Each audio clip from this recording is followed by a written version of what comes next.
What is the stupidest way you've injured yourself?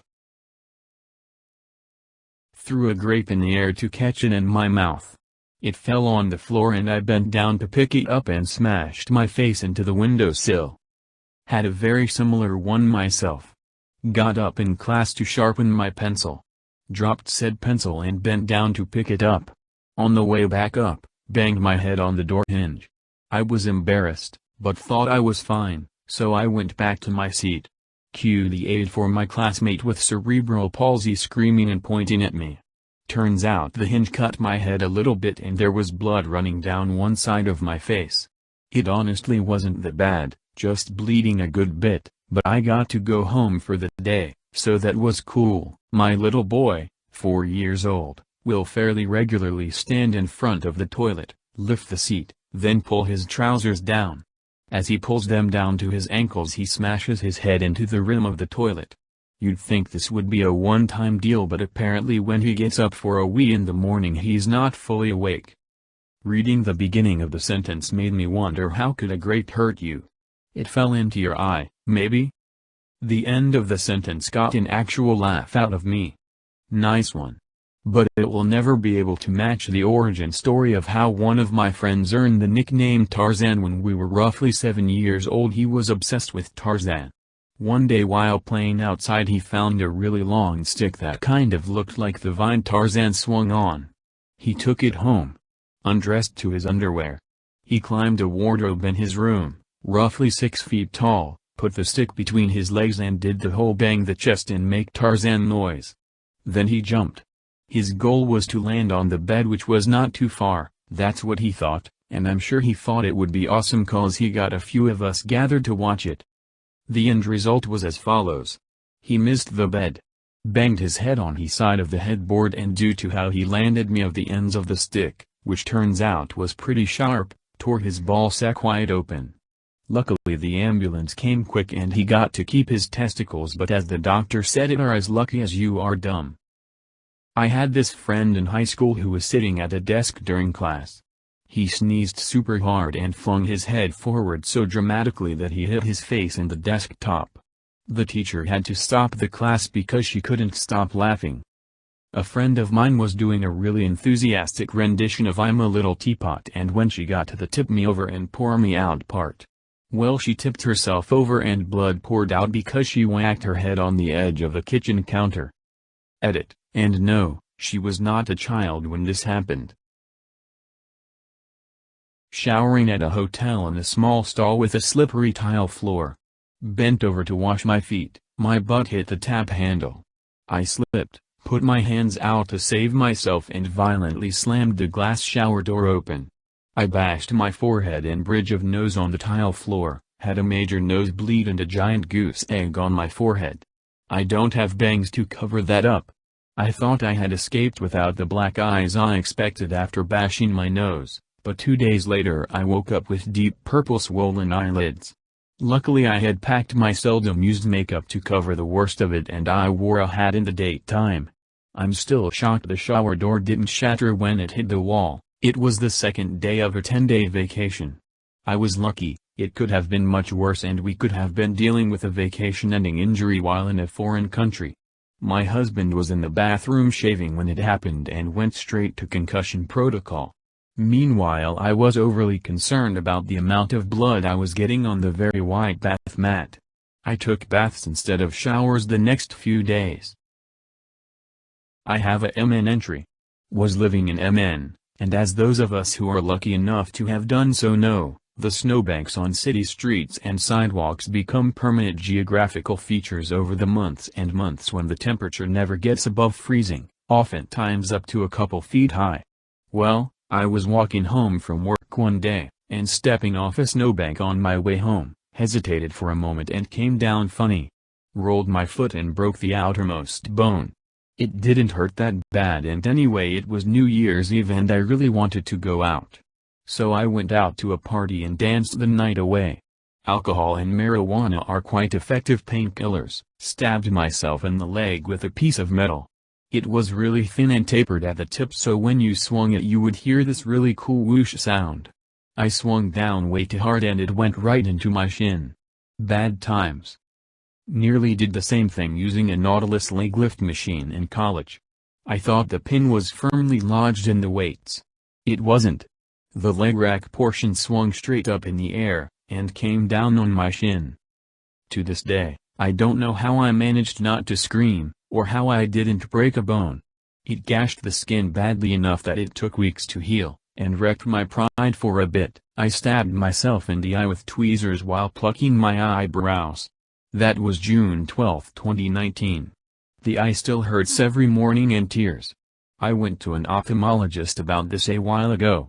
He said if the drops he gave me don't fix it, he is going to scrape open the wound on my eye so that it can heal properly.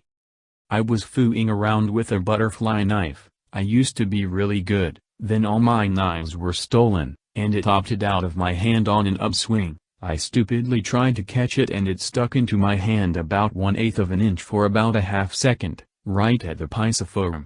Google it, prepare to cringe. I did it with a razor blade and cut my finger. I wasn't even crying despite my young age of half and the large amount of blood on the floor. I just didn't want them to tell my grandpa. I was staying at my grandparents' house, because I knew he would take me to the doctor and I would get injected. Me and my brother hate injections. He once bit a nurse and had to be tied to the bed, also very young age.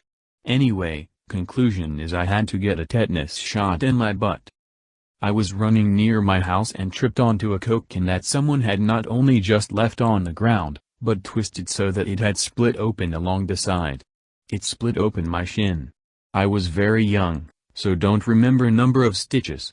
Maybe 10 in total, and probably got the tetanus shot to boot. Reminds me of my older sister's bad injury.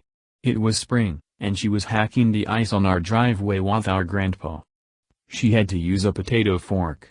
After a while, she stabs the ground a few times before realizing she done goofed. Also, that was her first time wearing new rubber boots. Despite the hole on top of one, she still wore them. I was trying to put a grill together in the dark at a music festival. Dropped the metal grate on my foot and it hurt, but didn't realize until the next morning that I had a 2-inch gash in the top of my foot.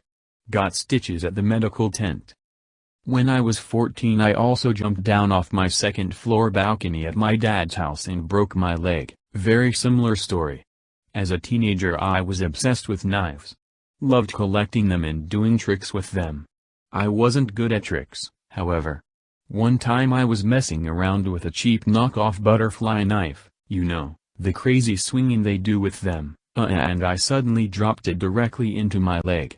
It was probably the first time I saw that much blood actually come pouring out of me, and my first instinct was to pull the knife out of my leg. It was literally standing straight up.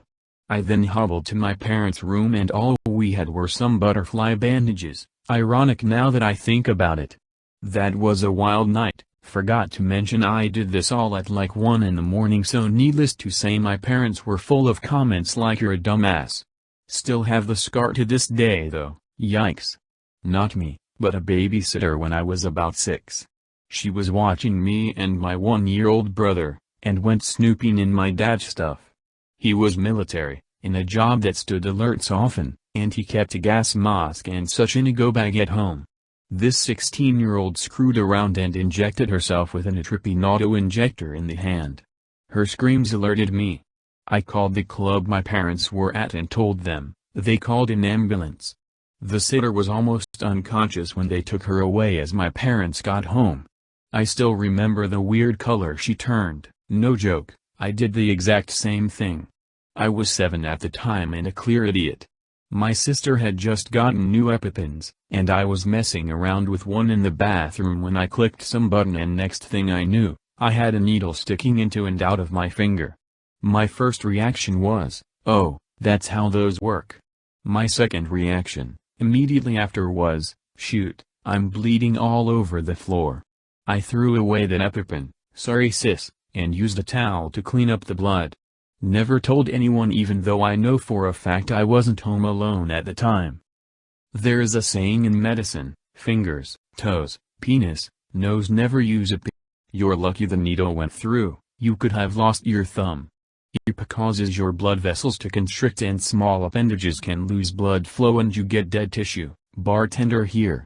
Reached a little extra to wipe the bar for new guests on a busy night. Popped a rib. 6 weeks later still hurts a bit if I sleep on it. Kicker was I then adjusted my breathing because of the pain, so my diaphragm became irritated. I adjusted again and then my ABS started to hurt. Adjusted again and now it's diaphragm, ABS, and obliques. That was the longest weekend of my life. I honestly thought I was dying that Saturday. But I didn't have a fever, so I figured it was a bizarre injury. Which it was. Like I said, still hurts if I do it wrong. But the muscle pain is gone. I did something similar to this. I pulled an intercostal rib muscle, the muscles that hold your ribs together, when I had a violent stomach bug. Went on a trip, slept on a futon for a week and got home. I was carrying my suitcase through my kitchen and gave a tiny little weak cough. It felt like I was gunshot in the ribs. The muscle popped right off in the pulled spot and tore. The doctor said if I ever had to do it again, break the rib. My particular injury took around 10 months to fully heal and not feel like I was being knifed every time I moved wrong or coughed or sneezed. One time I had a hell of a brain fart and almost lit my face on fire. I was trying to light a blunt and usually I have the blunt in my left hand at my lips and the lighter in my right. Sometimes I switch hands, the objects are in, but for some damn reason, one night I held the lighter in my left hand up to my lips and the blunt pressed up against the lighter. Lips pursed and everything. I lit the lighter. Lips got hot before I realized what the foo I was doing. Couple hours later, I noticed my eyebrows were singed. I was stone cold sober at the time. When I was a kid, maybe 10 or so, I had recently discovered that the feet on my prosthetics could be unscrewed and moved into different positions, so I borrowed an Allen key from my dad and took it to school so I could unscrew my feet and show my friends at recess. None of them were as blown away by this as I'd hoped, pretty sure they were just used to this kind of thing by now, haha. Anyway, the bell went to tell us to go back to class and I very quickly tightened the feet back onto the prosthetics, put my shoes back on and started making my way back to class. As I was walking with a group of my classmates I started to notice my legs felt wobbly. I looked down and with every step my feet were turning outward slightly. A normal person would have come to the conclusion, oh, I didn't tighten the screws up enough. But not me. I jumped to the conclusion of holy shit, I can control my feet like a robot.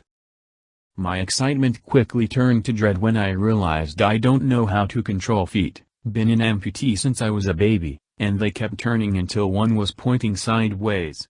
Despite this I kept trying to walk and after a few more steps the foot just fell off and I managed to slam the now footless prosthetic down, which jarred my knee and hips and caused me to slip over and faceplant into the corner of a cement mini wall, one of those waist-high walls. Being a self-respecting 10-year-old I started bawling my eyes out, which caught the attention of the new teacher. It's her first day and the only disabled student is in pieces. The foot got thrown backwards when it fell off, with a bloodied nose, screaming like a banshee. She didn't really know what to do since I couldn't get back up. So she gave me some tissues for my nose and made a very confused call to the maintenance man asking if he knows how to fix prosthetics so I can get to the school nurse. TLDR, my prosthetic foot fell off and I face planted into a cement wall. Edit, oh my god, I did not expect this to get as big as it did. I am glad everyone had a good laugh. Thank you all so much for all the badges. Also I fixed the bawling, haha. Riding my bike home in 5th grade slowly alongside my walking friends. Friend, Drew, look where you're going. Drew, nah dude, I'm good at biking, I can do it with my eyes closed. Friend, no really dude, look out. Drew, nah man, I'm good. Instantly crashes into a parked car, mess up my bike chain, have to drag my bike home in shame and explain to my mom why my knee and lip are bleeding. I can relate to this. I was a foundry worker a while back. Worked in an environment daily casting 4 tons at time of molten steel. Riddled with small, although some not so small, burns on my hands. Yet they're mainly from cooking. I think from working in such a hot environment I've become accustomed to heat, So most of my burns from the kitchen are from picking up hot pans, not realizing / feeling they're burning my hand until it's too late. Admittedly though, the worst burn I have had is from the foundry. Got hit in the leg by a splash of molten steel during casting. Required 2 surgeries and took about 18 months to heal. This reminds me of when we first got our dog and it was my then 7-year-old's turn to take the dog out into the yard on a leash. But my daughter quickly got bored and wanted to climb a tree. She tied the dog's leash to a long jump rope, to another, and climbed. Edit to add, she tied the end of the line of ropes to her waist and climbed. My husband pulled into the driveway in the car. Puppy wildly dashed towards him at full speed.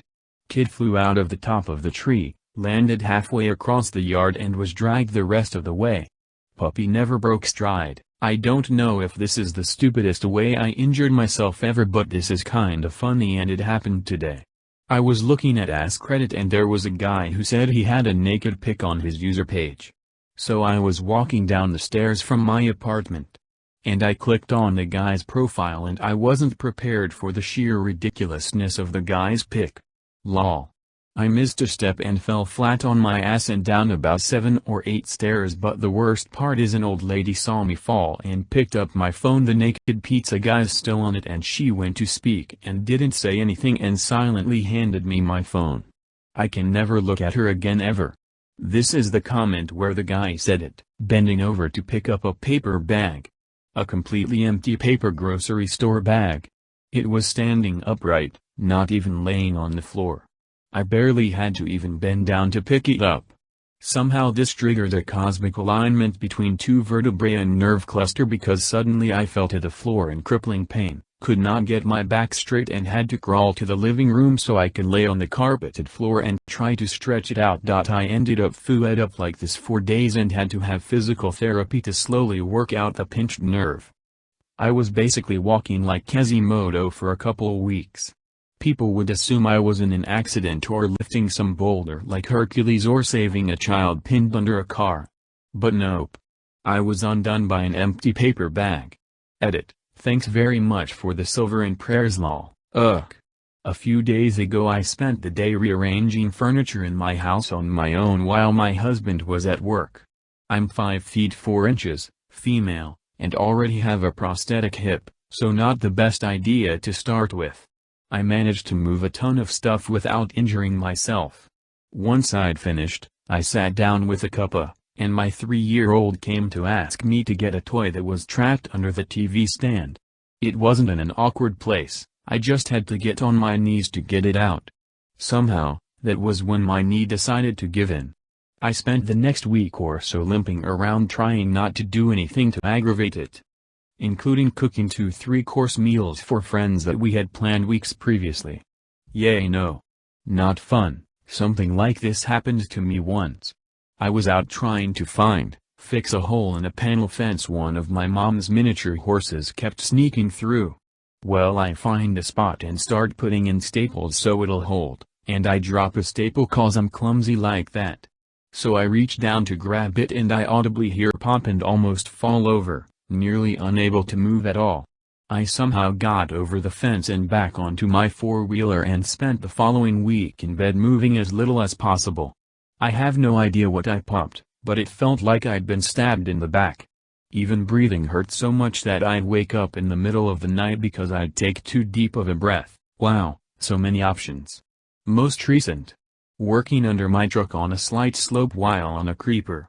Grabbed the undercarriage and yanked hard to slide to the back, forgot about slope and used excessive force. I probably would have wound up in the street, had all 250 pounds of me not been decelerated by the top of my head hitting the differential. Woke up and it was darker and my neck was sore. I also had a horn like a unicorn, big lump. 2 weeks on concussion watch and wearing a hat to conceal the lump. Most memorable. 8 Yomi finds a weird blue light bulb in the creek. Has what looks like mica inclusions in the glass and steel wool instead of a filament. 8 Yomi goes into the closet with a 9V battery and 2 wires to find out what it looks like lit.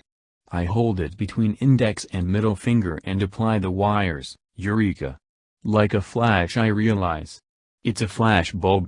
I am now blind. In a closet, 2 fingers melted to a hot flash bulb. Keystone Cops antics ensue. Strangest. Talking to my sister on the landline in the kitchen. I have raccoon hands, always touching things, picking things up, etc. while talking. At one point I wind up with a peanut butter cookie and an open flame. Even I don't know how I got there, lol. Peanut butter cookie winds up on fire. I try to throw it into the sink, miss badly, cookie breaks up and flaming pieces fall on my bare feet. I learned there are a lot of nerve endings on top of my feet. Screaming somehow communicates problem to sister, who I can hear laughing on the dropped handset. Bonus. Forgot the cookie lesson regarding nerve endings. Barbecuing in a Weber kettle. In flip-flops. I spread out the pile of briquettes once they were ready. Bottom vents were open and hot embers fell on my feet. Poured beer on my feet and increased the vocabulary of nearby children. Check out our other videos and subscribe and leave your suggestions and experiences in the comments below. Have a great day.